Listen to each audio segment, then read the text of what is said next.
The next time you use a cryptocurrency or a modern banking app, remember that you're using technology that is similar to what the Templars invented 800 years ago.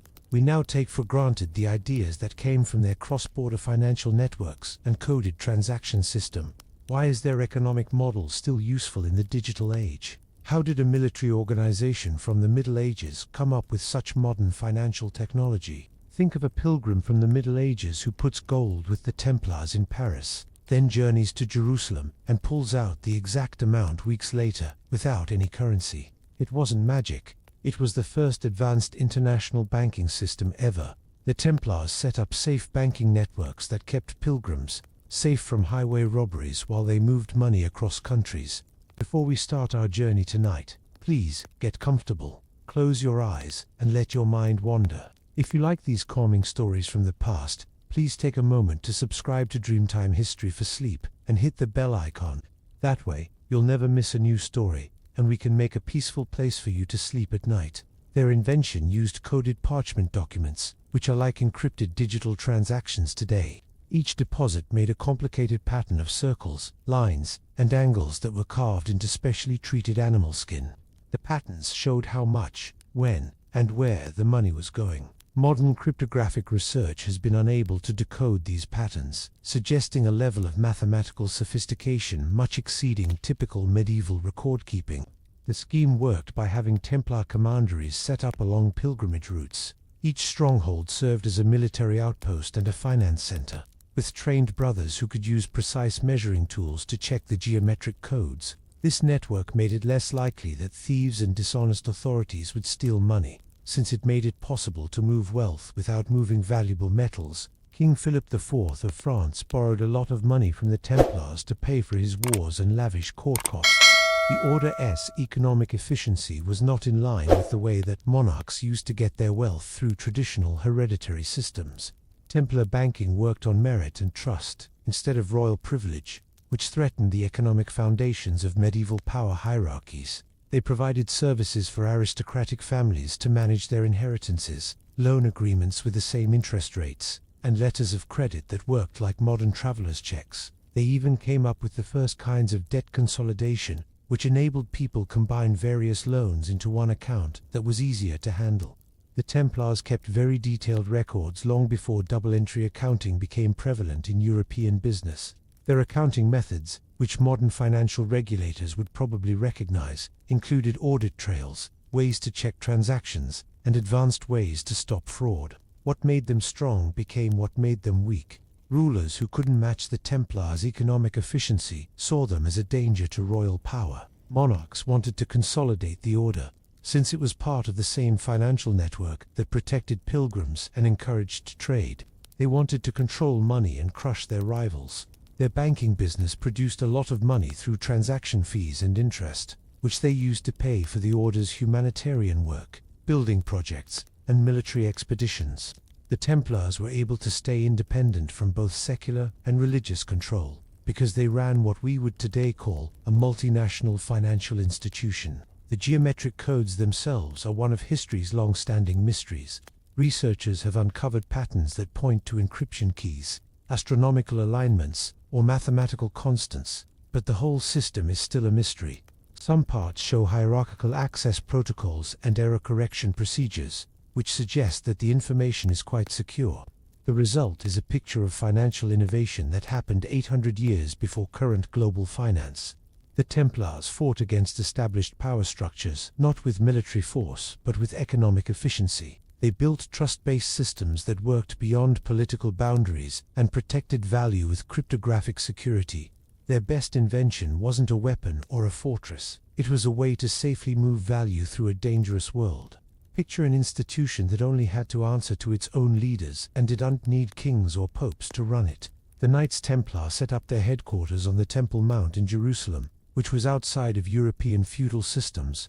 Because of their good position, they were allowed to work on their own, which no other medieval institution had done previously. They developed a completely independent structure within their network of commanderies. They had their own army with the same gear and training on all continents. They made their own regulations that all members had to follow, even if the laws in their area were different. They used their own diplomats to talk directly with foreign governments. Because they were so self-governing, they were really a state without borders. Their allegiance system was a threat to medieval social systems, since it put talent above ancestry. Noble-born recruits started out as equals with commoners, but a peasant-esque kid may go in the ranks of the Templars based on how good he was and how dedicated he was. This meritocracy threatened the hereditary privilege that was the basis for feudal power structures all over Europe. Templars got their power from their skills, whereas kings got their power from their bloodlines. The order governed over fortified commanderies that were like separate administrative centers from Portugal to Jerusalem. These compounds housed treasury offices, archives, training centers, and factories. They had fleets of ships that sailed between Mediterranean ports without asking the king for permission. Their network didn't work like a normal religious organization. Instead, it worked like a separate sovereign entity. Their communication system was better than the ones used by the Pope or the king. Messenger riders could travel all over Europe thanks to Templar way stations, which had new horses and provisions waiting for them. Royal couriers couldn't get messages through this system as quickly as coded messages could. Because of this information advantage, they often had better political and military intelligence than kings. Historians today see their organization as a good example of a government that doesn't have a territory. They didn't control nearby land. Instead, they kept everyone together through strict rules and a shared set of beliefs. They were the first global firms, and their strength came from network connections, not land ownership. This approach radically challenged the medieval notion that authority required territorial control. Their independence caused them to fight with the kings and queens of Europe all the time. Kings couldn't tax Templar properties in their own kingdoms. They couldn't lead Templar knights without the order's permission. They couldn't control the money that flowed via Templar financial networks. The order became more and more hazardous to the rulers because it was independent. They considered any independent center of power as a challenge to their dominance. The Templar network worked alongside royal governments, like a shadow government. They had their own courts for members, kept their own census records, and even did their own censuses. Their approach was a distinct way of organizing things that worked better than many royal bureaucracies of the time. An image of a group that went beyond the politics of its time comes to light. Their multinational operation demonstrated that allegiance may be directed towards systems rather than individuals, competence rather than lineage, and ideas rather than region. Because of this revolutionary thinking, they would soon become targets for rulers who thought their model was a real danger to the way things were run. What is it about Friday the 13th that has made it so important to culture for so long? The answer is not superstition, but a precise event that happened in Europe on October 13, 1307. That morning, royal officials in France worked together to arrest hundreds of Templar knights in a series of dawn raids. Even though the order had a lot of spies, the operation went off without a hitch, leaving them completely unprepared. King Philip IV of France planned this operation across Europe to get out of his large financial obligations to the order. The French monarchy owed the Templars a lot of money because of years of war, finance, and royal wastefulness. Instead of negotiating repayment, the monarch chose to get rid of his debtors by making up charges of heresy and blasphemy. Local officials throughout the whole kingdom got sealed directives telling them to make the arrests. These papers had the same accusations that the king's ministers put up. Some of the charges were that they worshipped a strange god called Baphomet, which is often characterized as a carved head or skull, that they denied Christ in rituals, and that their initiation procedures were not done properly. The fact that these charges are the same in many different places suggests that they were planned rather than honestly investigated. Interrogators employed systematic torture to get people to confess to crimes that fit the charges they had already made. Long periods of seclusion, lack of food and water, and being stretched on a rack were common methods. To stop the pain, a lot of Templars told their captors whatever they wanted to know. Later, these forced statements were used as proof of the order's widespread corruption. The date is linked to bad luck because of this planned betrayal. Friday the 13th was a sign of the loss of trust between a monarch and his most loyal citizens. The Templars had been helping French kings with diplomacy, money, and military defense for almost 200 years. The date became a symbol of betrayal by institutions because they were suddenly arrested without any warning or proof. Historical records say that the last Grand Master cursed the Pope and the King when he was being burned at the stake. Reports say that he called them to divine judgment within a year. This prophecy gained stronger when both rulers died within a few months after he was executed. This anecdote, whether real or not, made the date seem even more evil. Because the arrests were planned, there was no way for anyone to fight back. The Templars were disarmed before they could get to their armor and weapons, either while they were sleeping or during morning prayers. At the same time, commandery's communications were cut off, which made it impossible for any group to get help from others. This operational effectiveness indicates how well the king's ministers knew about the Templars' weaknesses and how they worked. It becomes clear that Friday the 13th is not just a random superstition, but a planned attack against a competing power core. On this day, the traditional monarchy took back control of a group that had become too strong, too independent, and too affluent. The Templars' financial independence and ability to rule across borders were major problems for new nation-states. The arrests indicate how the Templars' different way of organizing things was a danger to those in authority. They had a different idea of how society could work because they were financially savvy, had global networks, and used a merit-based system. Friday the 13th became known as a day of bad luck because it stood for the triumph of traditional power over creativity and of repression over progress. Because of this historical history, the date goes from being a mere superstition to a reminder of how systems support authority. The end of the Templars is an example of how established groups get rid of competitors that threaten their supremacy by being more efficient or adopting other ways of doing things. Their narrative reveals how those who want to protect the status quo often respond violently to new ideas. On October 12, 1307, more than a dozen Templar ships left the port of La Rochelle in the early morning hours before sunrise.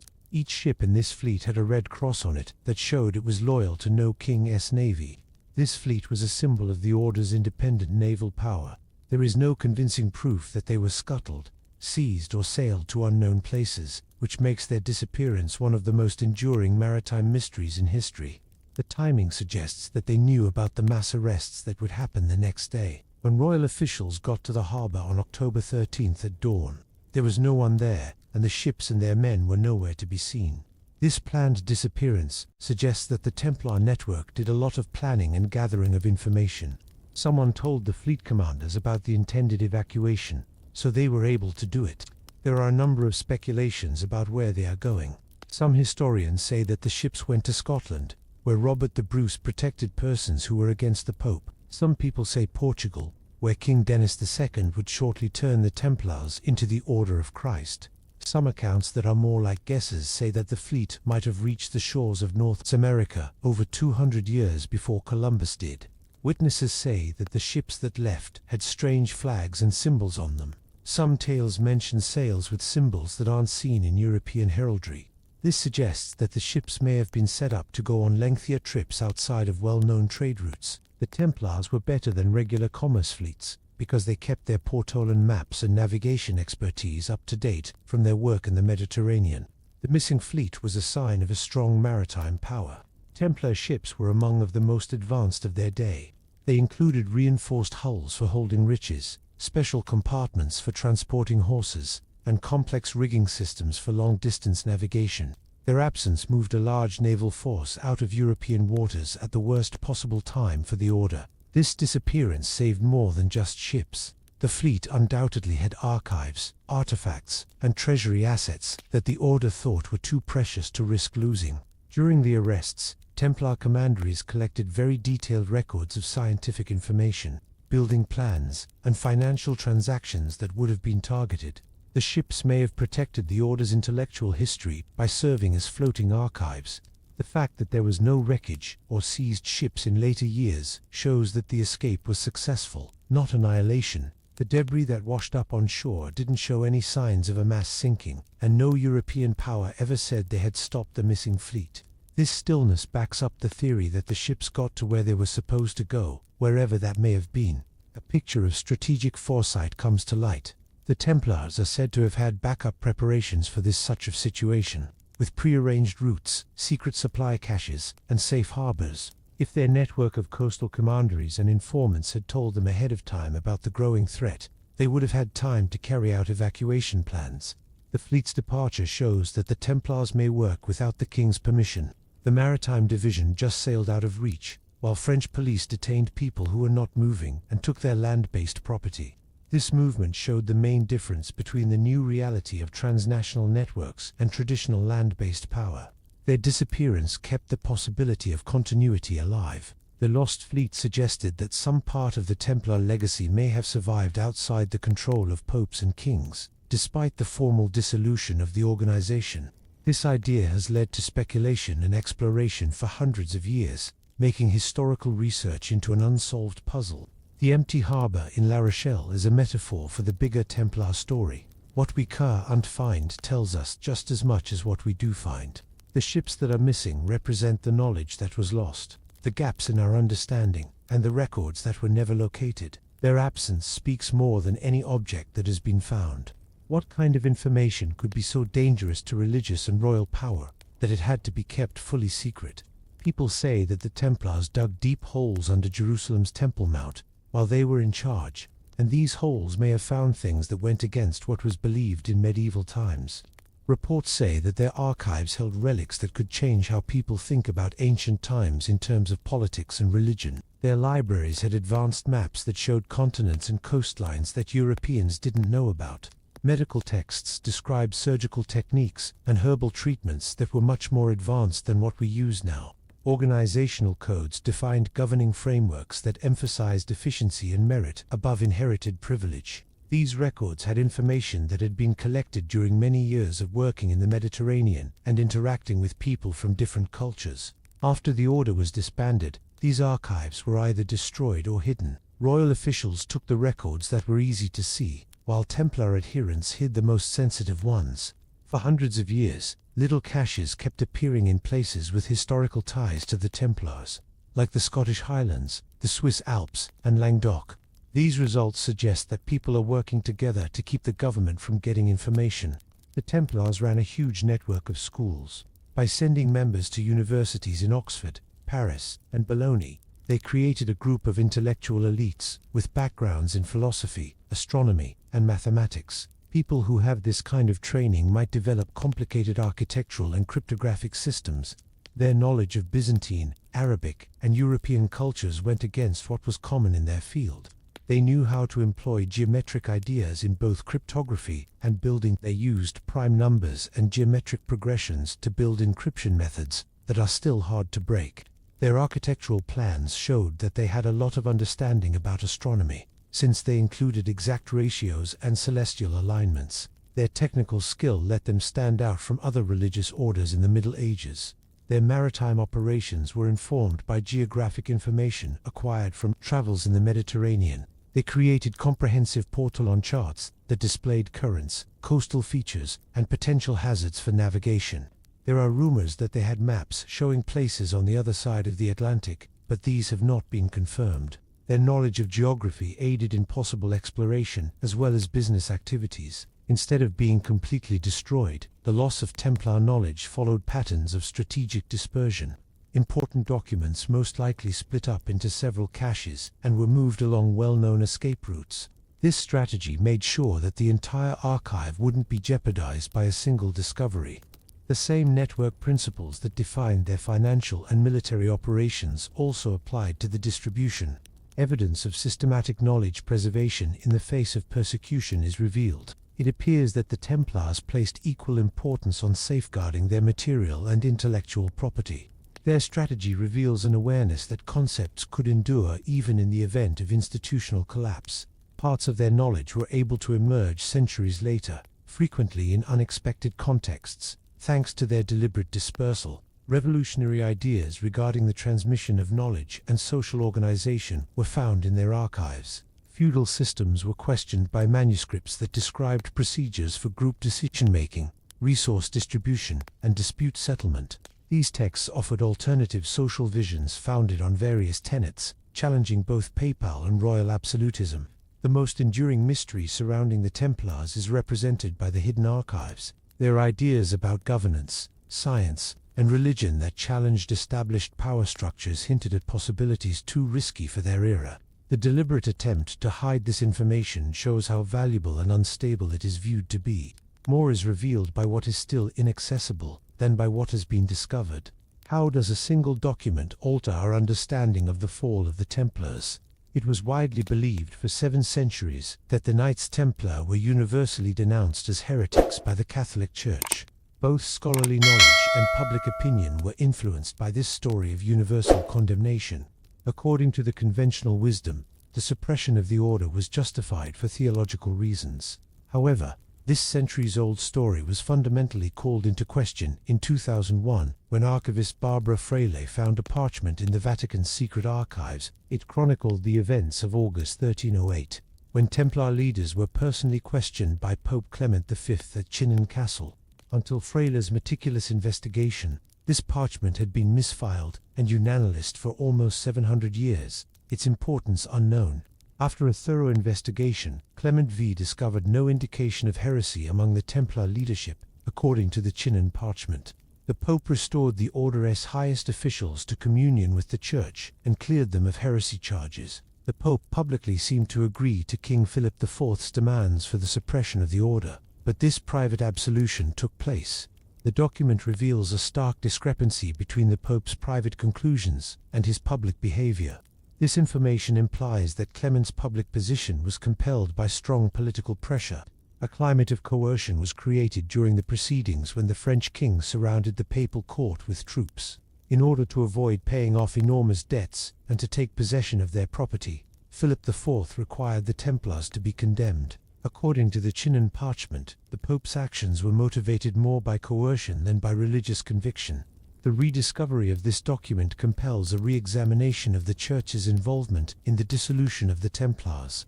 It seems that secular powers have manipulated the papacy rather than being the driving force behind the persecution.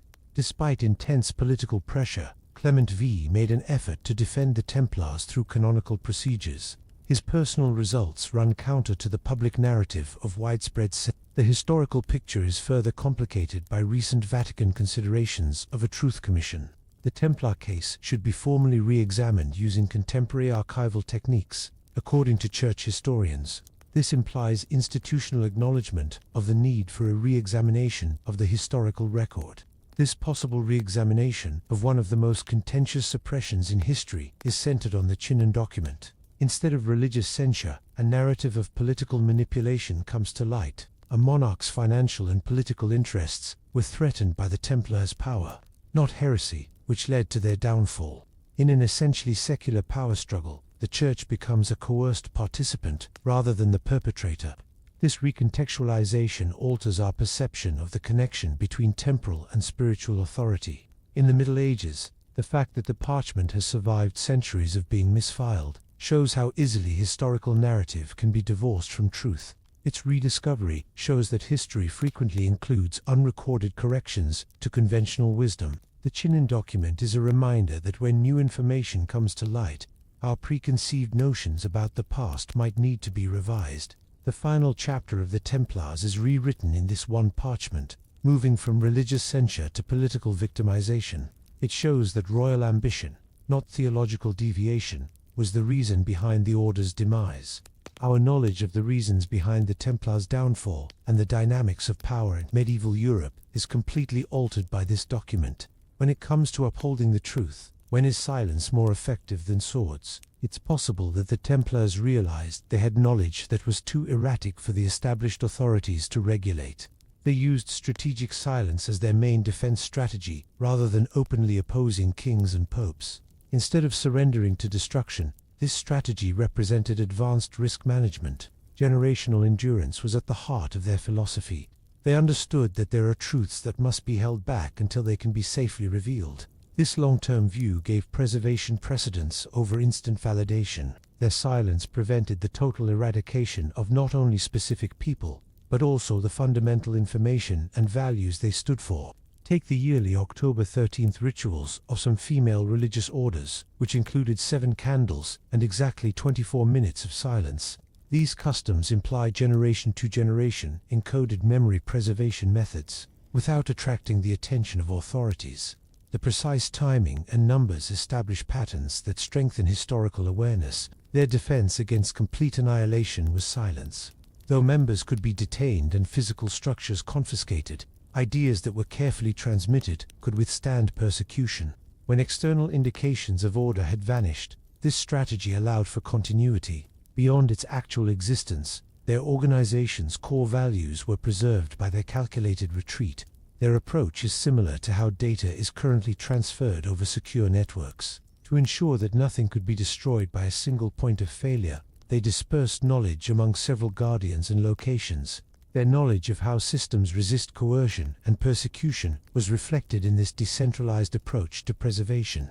The Templars proved that sometimes the best resistance is to endure rather than fight back.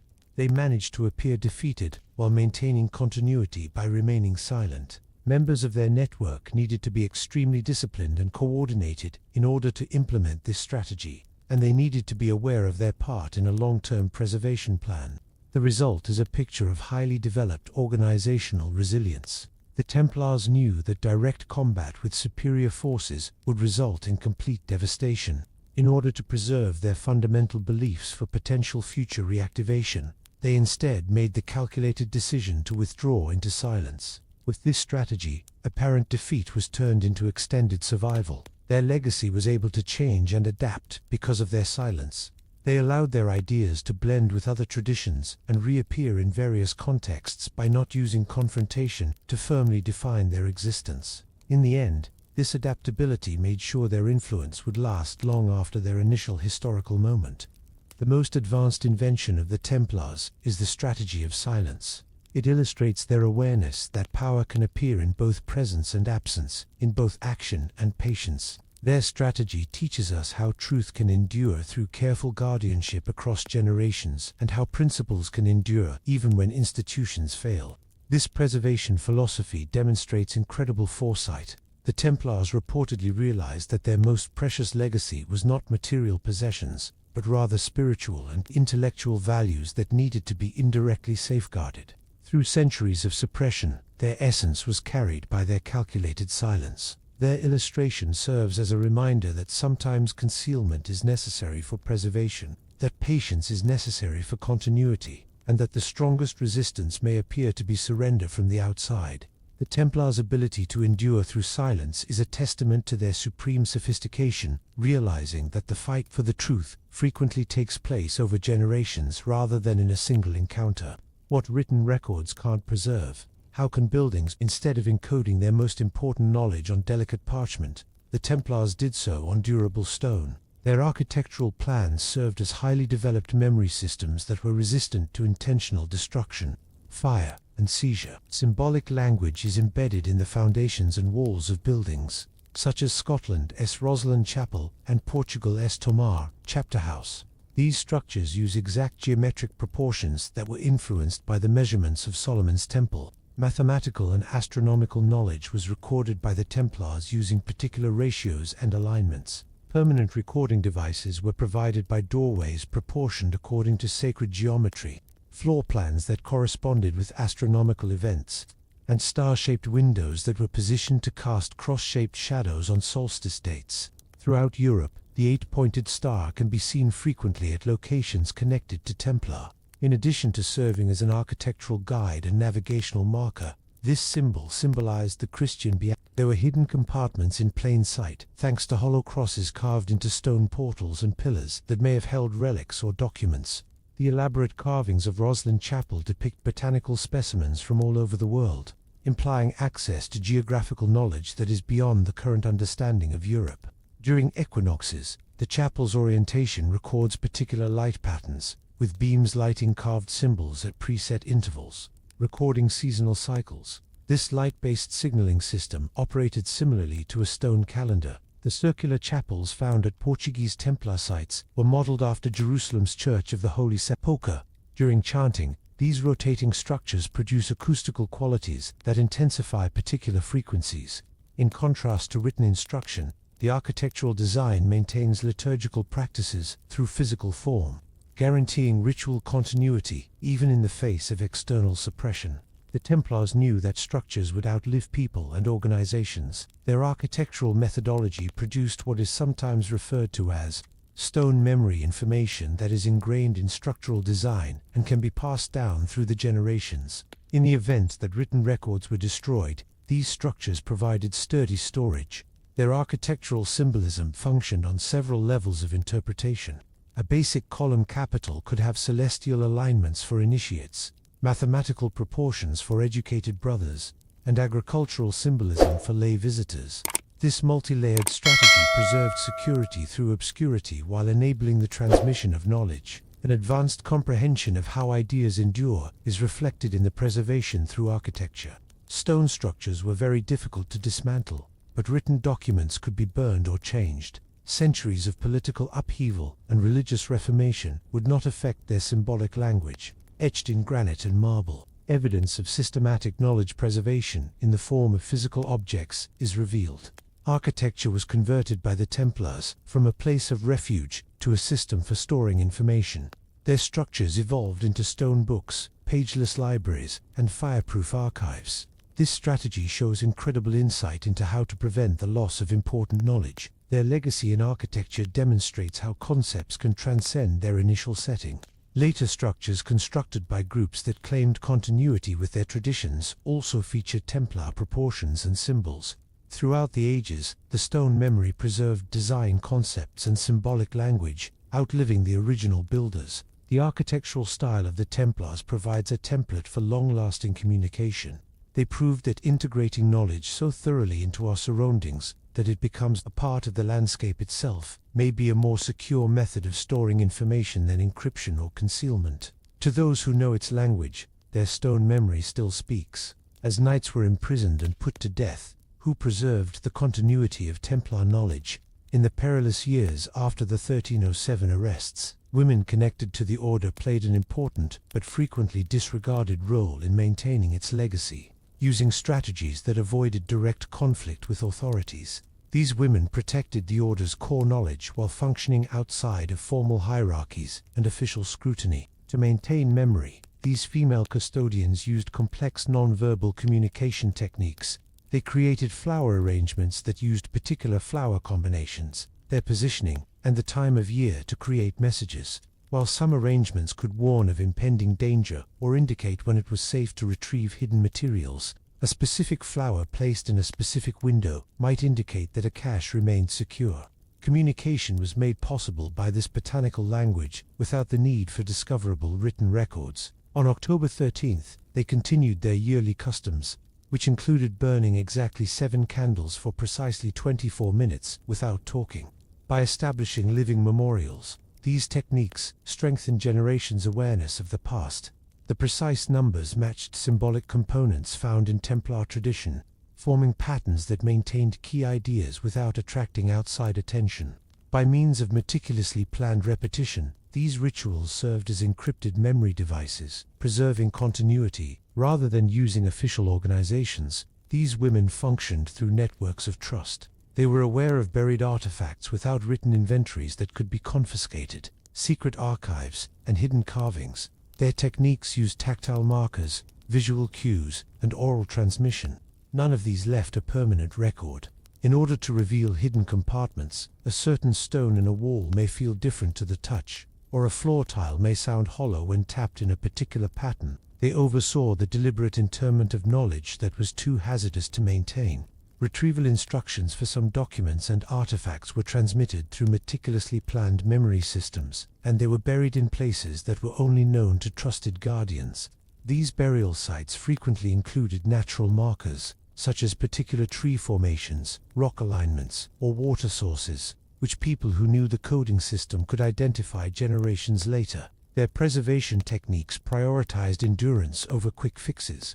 They realized that until circumstances permitted a safe recovery, some knowledge had to be kept secret for long stretches of time, possibly centuries. This long-term outlook necessitated extraordinary self-control and trust in the gearbox system they upheld.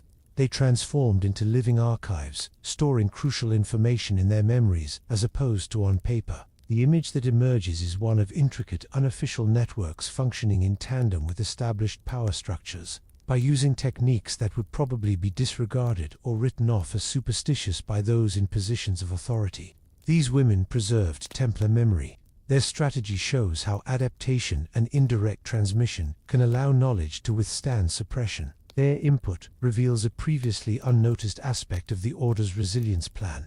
These female guardians used subtle, non-aggressive methods to preserve the core of Templar knowledge, while the male members were directly persecuted. They used techniques that merged into daily life, while preserving vital continuity, operating in the voids between official notice. This network of women shows how preservation frequently takes place through avenues that traditional history might ignore.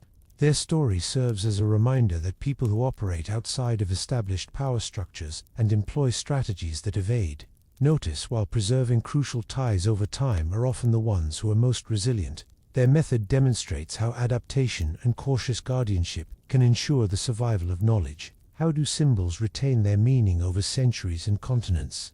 Through universally identifiable forms, the Templars created a visual language that served as a multilingual code, bridging linguistic and cultural divides. Their symbolic system made use of celestial references and geometric accuracy that were universally understood without the need for translation. This strategy produced a long-lasting mode of communication that outlasted the actual order. Templar sites throughout Europe feature 8-pointed stars, but Native American artwork and Middle Eastern architecture also features similar motifs. Petroglyphs in the Caribbean echo solar-lunar diagrams carved into Scottish stonework. Peruvian stone reliefs show specific cross designs from French commanderies. These similarities point to a symbolic language intended for intercultural recognition, not just chance. Early American missionary reports recount meetings with visitors who were pale-skinned and wearing strange symbols. These reports from different areas tell of strangers who carried knowledge of construction and astronomy and who spoke of faraway lands. These accounts add to the pattern of transregional symbolic exchange, despite the fact that they are still controversial. With its consistent grammar, the Templar symbolic system functioned similarly to a visual vocabulary. Throughout history, an 8-pointed star has stood for both spiritual enlightenment and direction. A hollow cross denoted compartments or knowledge that was hidden. The alignment of solar symbols with celestial events was indicated. Because of their uniformity, the symbols were able to serve as educational markers in a variety of settings and cultural contexts. Rather than random similarity, evidence of intentional symbolic transmission is revealed. These symbols' accuracy points to deliberate long-term preservation design. They were written so that initiates of any language or culture could understand them. This strategy produced an enduring communication system that was resistant to shifts in politics and religion. These symbols made their way via well-traveled pilgrimage routes, trade routes, and exploration expeditions. These visible indicators were transported to far-off ports by Templar-affiliated traders and seamen, where local craftspeople adopted them into their own customs. Then, while maintaining their fundamental meanings, the symbols spread throughout new cultures, weaving a constant thread across borders. These symbols' durability proves how useful they are as memory aids. They used straightforward, replicable shapes that could be carved, painted, or woven into a variety of materials to communicate difficult ideas. They outlasted written languages that might be forgotten or become outdated. Because of their durability, they turned into pillars that helped keep knowledge alive for generations to come. This symbolic language served as a transportable cultural continuity toolkit. These symbols served as portable stores of vital information that communities could carry with them when they were persecuted or uprooted. The system's visual nature enabled it to function independently of literary traditions that authorities might otherwise target for repression. The widespread use of these symbols points to vast networks of communication that are hardly mentioned in historical accounts.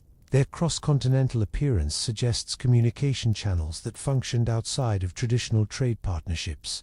It's possible that these relationships involved information exchange that was never documented in official histories. An advanced solution to the challenge of knowledge preservation across time and space is the Templar symbolic language. It illustrates how concepts can travel farther and endure longer when represented visually as opposed to being preserved in brittle written records. Their strategy demonstrates an awareness that the most straightforward and universal communication may be the most durable, because they allude to connections we are still trying to make sense of. These symbols continue to captivate us. Their ability to endure across centuries and cultures suggests that they were able to access a basic aspect of human memory and recognition. They serve as a reminder that not all forms of communication are limited by time or language. How can an organization that has been formally dissolved by a papal decree carry on with uninterrupted operations?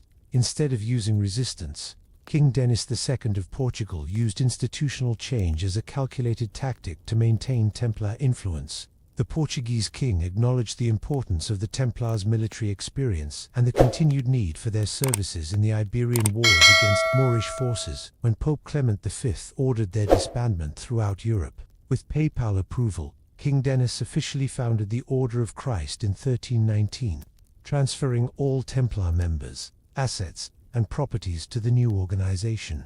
The commandery network, financial systems, and maritime capabilities that had previously made the Templars valuable to the Portuguese crown were maintained as a result of this transformation. The infrastructure of the order remained operational, with the same staff working under a slightly altered set of rules and a new name. Because of this institutional continuity, Templar knowledge was able to endure through formal channels as opposed to clandestine networks. Vasco da Gama's historic journey to India was later sponsored by the Order of Christ, whose maritime expertise served as the cornerstone of Portugal's age of exploration. Under their new name, Portuguese expansion benefited from the Templars' geographic knowledge, ship designs, and navigational charts. The Portuguese example shows that political accommodation, not conflict, is the means of survival. King Denis preserved the core of Templar organization while maintaining the facade of compliance. By highlighting the Iberian Peninsula's continued military requirements and the order's transformed religious nature, he was able to secure papal approval.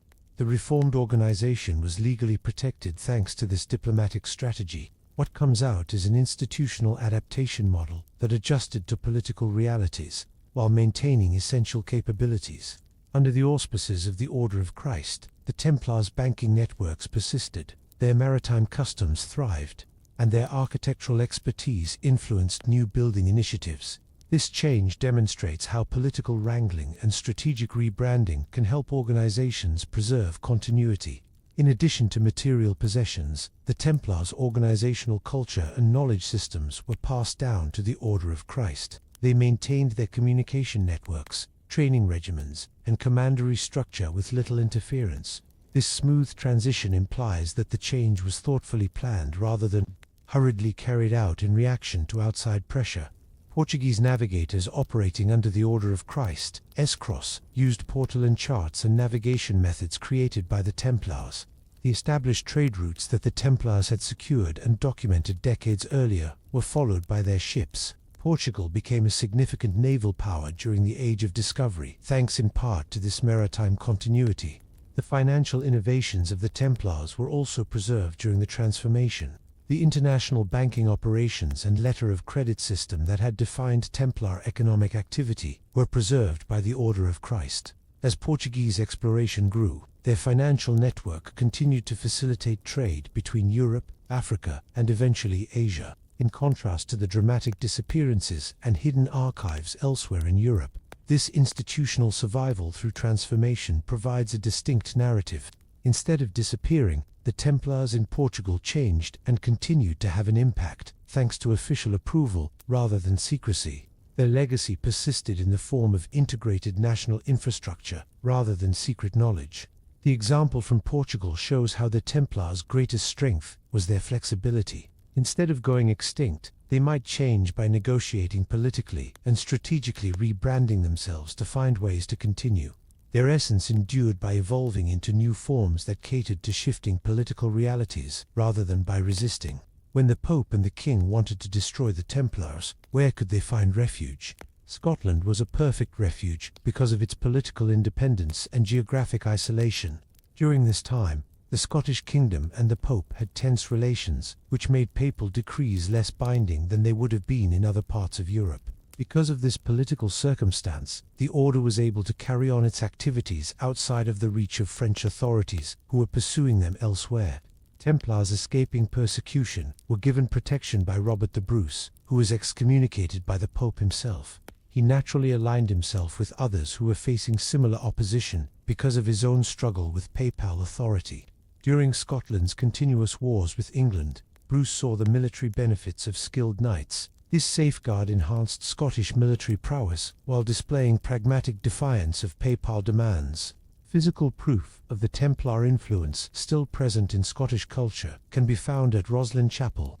The chapel, which was built in the middle of the 15th century, long after the order had been formally dissolved, features exact Templar symbolism all throughout its structure. Stone carvings feature 8-pointed stars and geometric designs that are reminiscent of the Templar architecture used in European command. These are particular symbolic decisions rather than just ornamental components.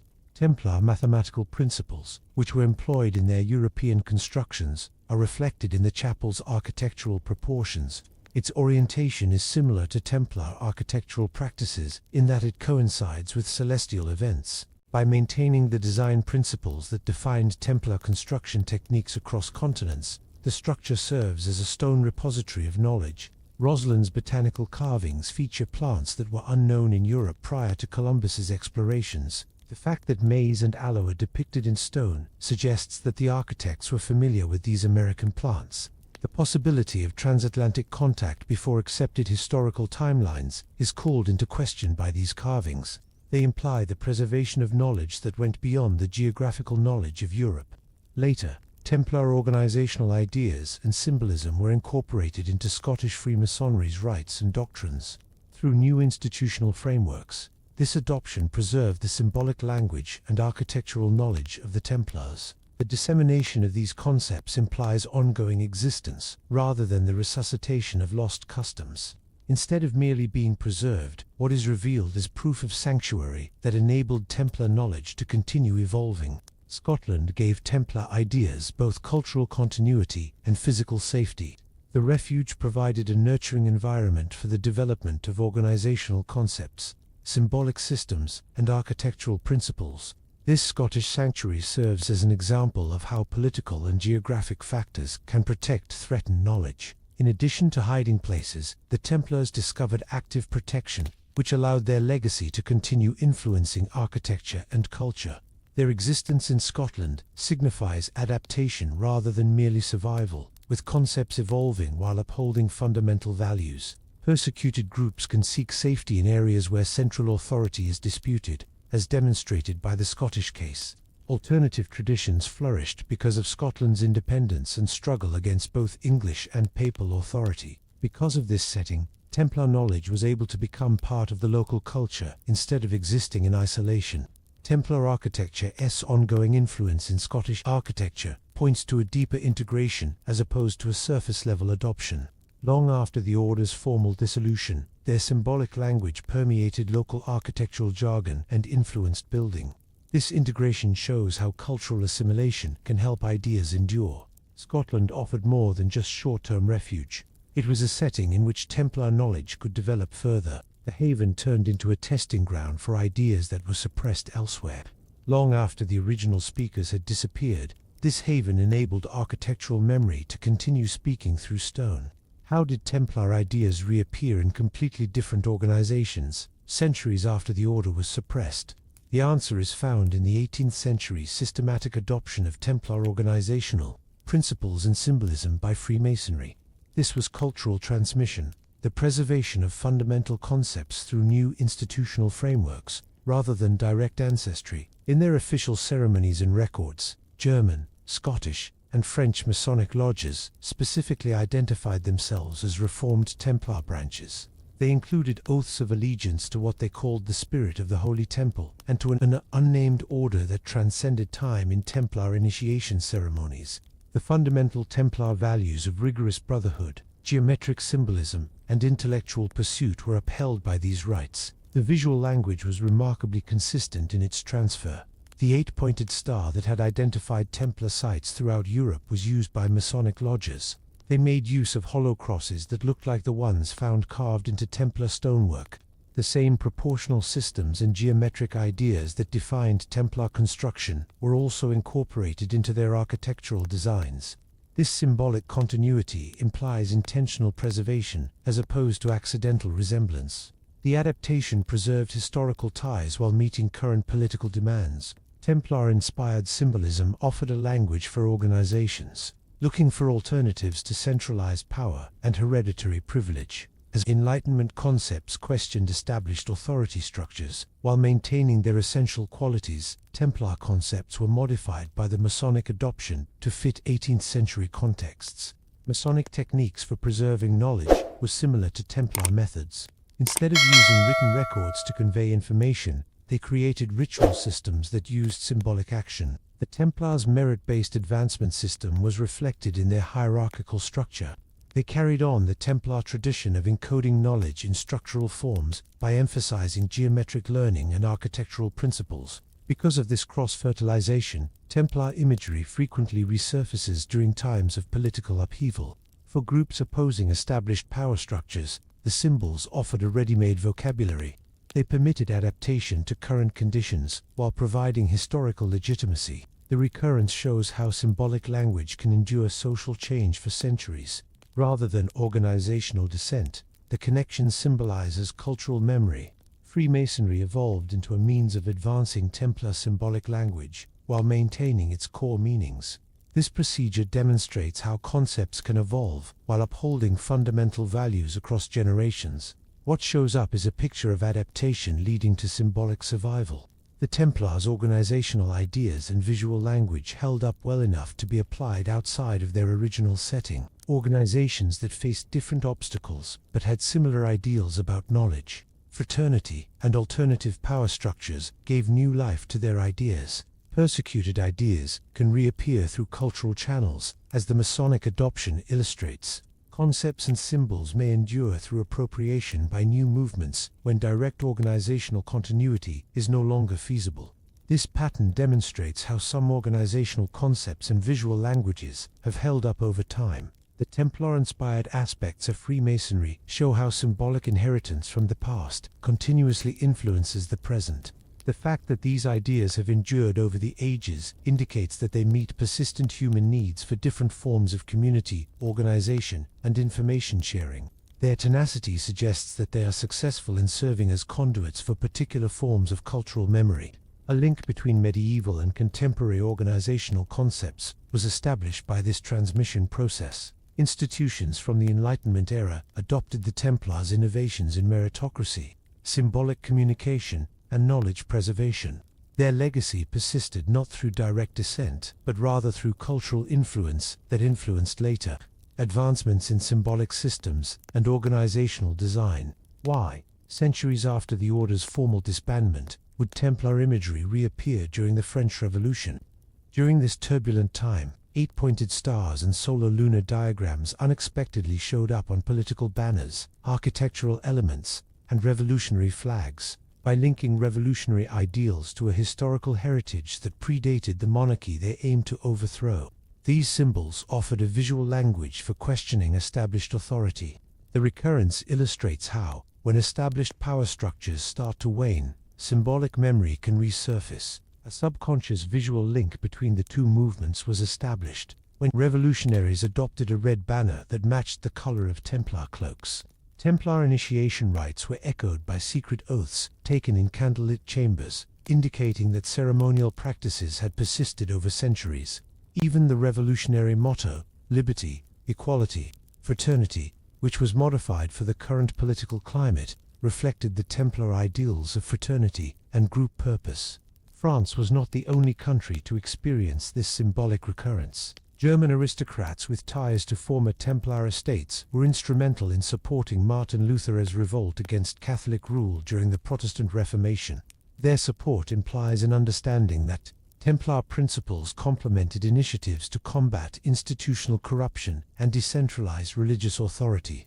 The symbols served as what historians refer to as a portable toolkit for revolutionary identity, enabling movements to pursue modern change while securing their principles in historical precedent. These symbols' emergence during times of change suggests how successful they are at subverting centralized authority. They offered visual shorthand for ideas about meritocratic systems, decentralized power structures, and alternative governance that were risky to publicly discuss. Their geometric accuracy preserved historical ties while communicating mathematical and philosophical ideas that spoke to Enlightenment thought. What comes out is proof that symbols endure through political changes. because it embodied values that held true in the face of shifting historical circumstances. The Templar visual language endured. Its resurgence during times of revolution implies that these symbols appealed to universal human desires for justice, fraternity, and systems founded on ability rather than ancestry. The revolutionaries' use of these symbols shows how the past can be used to further the goals of the present. They asserted historical legitimacy for their opposition to established authority by linking their movement to the Templars. This deliberate application of historical symbolism demonstrates how memory can be shaped to serve current political goals. The fact that these symbols have endured for centuries shows how adaptable they are as means of communication, while keeping their essential meanings about alternate power structures and knowledge preservation. They could be modified for use in various contexts.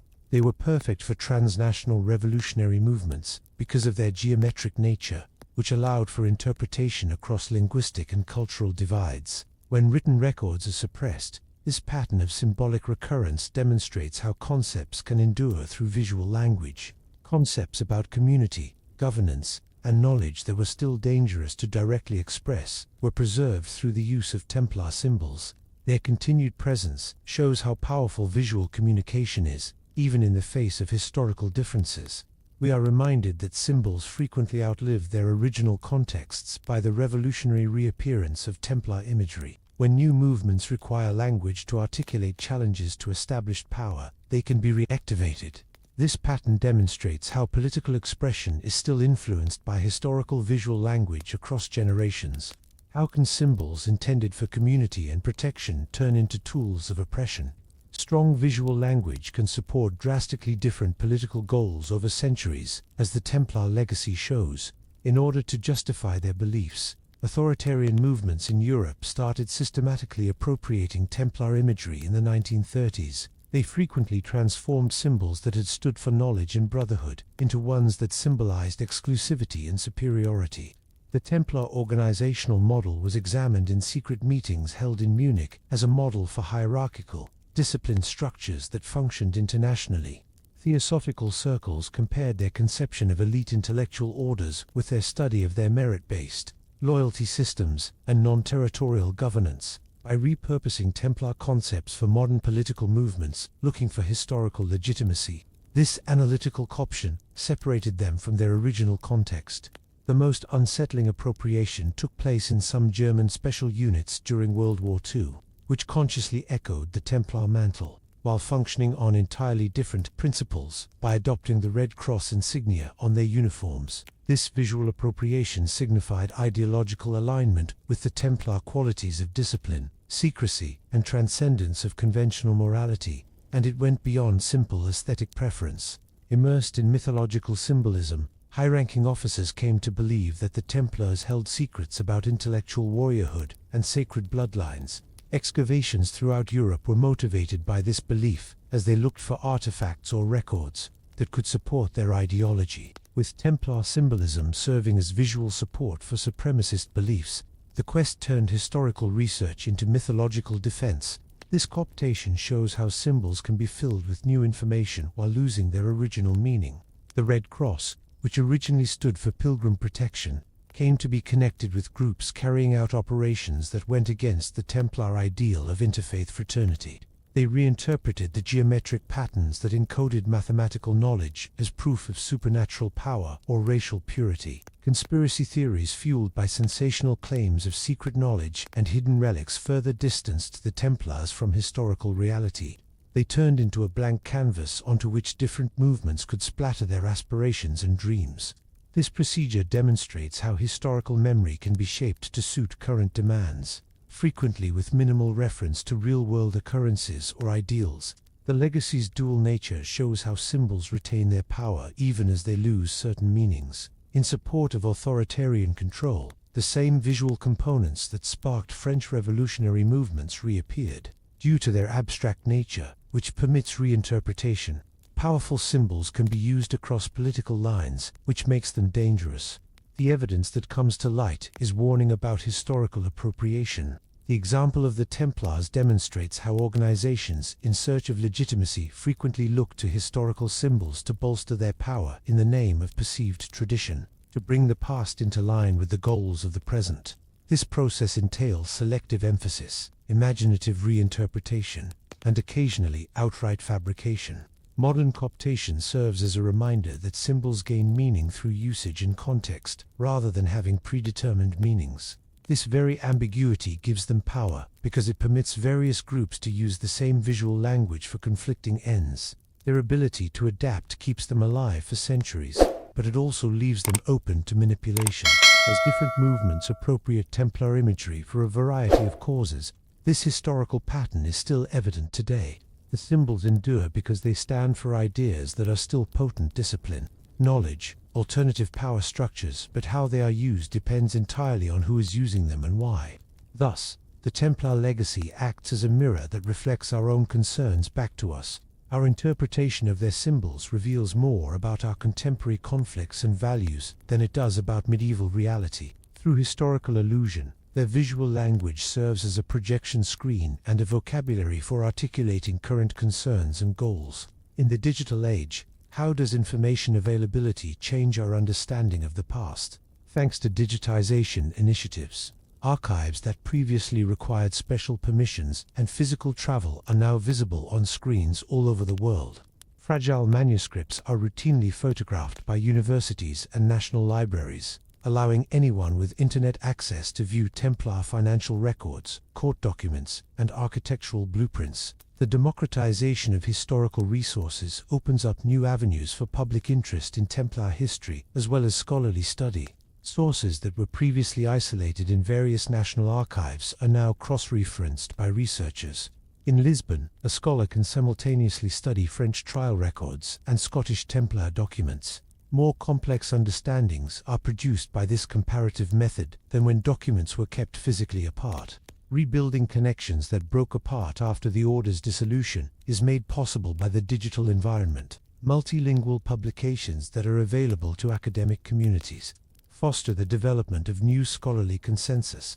Diverse historical traditions offer viewpoints that contradict prevailing national myths about the Templars. In order to produce more thorough interpretations of the order's transnational operations, researchers from Portugal, France, and Scotland compare their findings.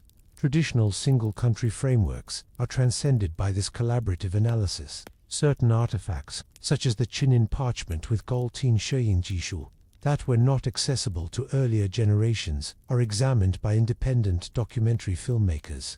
Watermarks and faded ink are visible through enhanced imaging, which offers fresh context. Using spectral analysis, maritime charts from Bremen and other port cities reveal hitherto unnoticed information about Templar shipping routes and navigation techniques.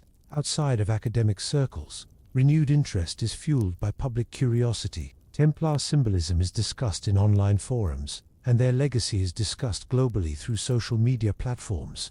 This widespread involvement guarantees that the Templars will continue to be discussed in society, rather than just in academic publications. Both public interest and scholarly research can coexist and inform one another in the digital age. The Vatican's selective archive releases preserve a sense of mystery that keeps people interested. Publications of documents at the right times spark fresh waves of inquiry and conjecture, while keeping some mysteries for further research. This controlled accessibility guarantees continued scholarly attention. Both what is exposed and what is kept hidden are magnified in the digital world. The goal of artificial intelligence tools is to crack Templar cryptography systems that have eluded human analysis for centuries. Financial documents, geometric codes are analyzed by pattern recognition algorithms, which look for mathematical connections that are hidden from view. These technological methods provide new insights into Templar record-keeping and communication practices. Templar sites on different continents can be virtually visited thanks to digital reconstruction. Commanderies, as they existed in the 13th century, complete with architectural details and spatial relationships, are recreated using three-dimensional modeling. Researchers can better comprehend how Templar buildings operated as integrated systems for financial, spiritual, and military operations by using these virtual environments. A more interactive relationship with history is produced by the digital resurrection. Traditional barriers between academic experts and the general public are being broken down by online communities that discuss interpretations and exchange discoveries. New questions and viewpoints that might not surface in traditional academic settings are produced by this collaborative setting. As a result, the historical landscape is altered, making Templar memory both more approachable and intricate. Through easier access to primary sources, the digital age reveals their story's complexity rather than simplifying it. This change in technology makes it possible to reconstruct their history in previously unheard-of detail, while also recognizing the enduring mysteries that still hold our interest.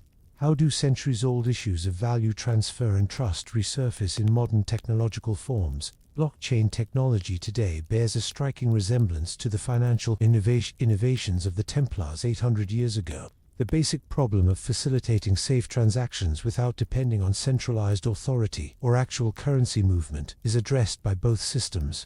Through the use of cryptography, the Templars established a network that permitted value to flow across national boundaries while preserving integrity. Their system recorded transactions using geometric codes written on parchment. Only trained brothers were able to validate and process financial transactions thanks to the encryption provided by these complex patterns of circles, lines, and angles.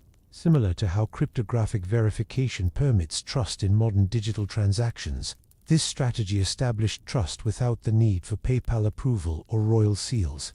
The idea behind both systems is that institutional authority can be replaced by mathematical certainty. Their financial system consisted of dispersed nodes. The Templar network of every location used the same procedures for verification and record keeping, establishing redundancy that guarded against corruption or localized failures. This distributed architecture ensures continuity even in the event that some participants are compromised or unavailable. Much like blockchain networks, keep multiple copies of transaction ledgers across various nodes. Physical precious metals no longer needed to be transported over hazardous routes, thanks to their cross-border value transfer system. The Templars' authenticated notes allowed pilgrims to deposit money in Paris and withdraw the same amount in Jerusalem. This idea of representing value without tangible support foreshadows contemporary digital currencies that allow cross-border transactions without transferring actual currency. Both systems distinguish between physical manifestation and value. The advanced fraud prevention techniques that the Templars created are similar to contemporary cryptographic security. They incorporated hierarchical access controls and error-checking mechanisms into their geometric codes. While certain patterns functioned as markers for verification, other symbols denoted varying levels of authorization for transaction processing. The permission structures and encryption methods employed in blockchain networks are similar to this layered security approach. What we might refer to as decentralized trust confidence, founded on system design rather than interpersonal connections, or institutional reputation was made possible by their financial innovation, rather than relying on the credibility of individual commanders or members. The Templar network relied on distributed verification and mathematical protocols. This idea closely resembles how blockchain networks build trust without the support of institutions by relying on algorithmic certainty. Their system's longevity shows that some approaches to financial problems are timeless. The Templars tackled issues that still affect contemporary financial systems, such as value security, transaction verification, and cross-border trade. According to their methodology, for some forms of value transfer, decentralized, mathematically secured systems provide long-term benefits over centralized control. It becomes apparent that technological solutions frequently rediscover concepts that were effective in pre-technological settings. Using the organizational and cryptographic tools of their day, the Templars created a system that worked well without the aid of modern technology. Their success demonstrates that distributed verification, cryptographic security, and decentralized trust, the fundamental ideas of blockchain, have historical precedent in successful pre-digital systems. The analogy between blockchain technology and Templar finance serves as a reminder that innovation frequently entails rediscovering and modifying ageless ideas for use in novel technological contexts. Even as the methods for resolving these issues change over the centuries, the core problems of trust, security, and value transfer remain. This historical continuity raises the possibility that we may discover additional antiquated solutions that foreshadow contemporary technological strategies. Their system demonstrated the resilience of well-designed, distributed networks by surviving for almost 2 centuries, despite political shifts and geographic expansion. This resilience offers historical proof that decentralized systems can remain secure and stable over time and space, which can be used to inform the design of modern digital infrastructure. The systems that would reappear in digital form 8 centuries later were prototyped by the Templars. When organizations and people disappear, what remains in the end? The real legacy of the Templars is found in their advanced techniques for upholding the truth during times of repression, not in their physical artifacts. They proved that memory, when properly encoded and safeguarded, becomes a kind of immortality beyond physical existence, and that ideas can outlive the power structures that aim to destroy them. Over centuries, their method of preserving knowledge through symbolic encoding and strategic dispersion proved to be remarkably successful. They made sure that no single act of destruction could erase their entire legacy by dispersing archives throughout several locations and converting fundamental ideas into architectural forms and visual symbols. This decentralized preservation technique had a direct impact on contemporary ideas of organizational resilience and information security. Our conception of power itself is reframed by the Templars. They modeled spiritual lineage based on merit, knowledge, and common values, rather than dynastic authority based on hereditary claims. Their perseverance provides useful guidance on how to oppose centralized authority and censorship by relying on silent fortitude instead of outright conflict. They demonstrated how patient preservation and calculated silence can occasionally be the most effective forms of resistance. This underappreciated legacy still has a subtle but important influence on modern systems. Their geometric coding systems are echoed by contemporary cryptographic networks. Their distributed commandery model is reflected in decentralized organizational structures. Their understanding that information thrives when dispersed among several guardians, rather than being concentrated in a single repository, is reflected even in modern approaches to knowledge management. Their impact goes beyond useful systems to the way we think about truth preservation in general. Through meticulous encoding in culture, architecture, and symbolic language, the Templars showed that values can endure. According to their example, the most powerful forces frequently work indirectly through ideas that reappear when circumstances permit, through symbols that retain meaning in the face of shifting circumstances, or through patterns that endure across generations. It becomes evident that the Templars' method for guaranteeing continuity was their most inventive contribution, using the resources available to them at the timestone, parchment, architecture, symbolism. They created systems for transferring important knowledge across time and space. This strategy turned them from a historical organization into a model of how values can endure structural repression. Their legacy challenges us to think about what parts of our own beliefs and understanding might survive outside of our immediate surroundings. It pushes us to consider ways to uphold the truth that transcend existing hierarchies of power and technological constraints. The Templars serve as a reminder that resilience frequently hinges on flexibility and the ability to reframe fundamental ideas when their original forms fail. According to their story, resilience often functions through avenues that official history might ignore, such as architectural memory, symbolic language, and quiet guardianship. According to this interpretation, historical persistence frequently occurs at the periphery of visibility rather than at the epicenter of power. The Templars' lasting significance stems from their example of how some truths should be passed down through the ages, and how doing so calls for both bravery and ingenuity. Their strategies still influence our thinking about safeguarding the most important things from the unavoidable forces of time and opposition. In the end, their legacy raises the question of what true power is. Is it the capacity to uphold fundamental truths through centuries of change, or is it outward authority and physical control?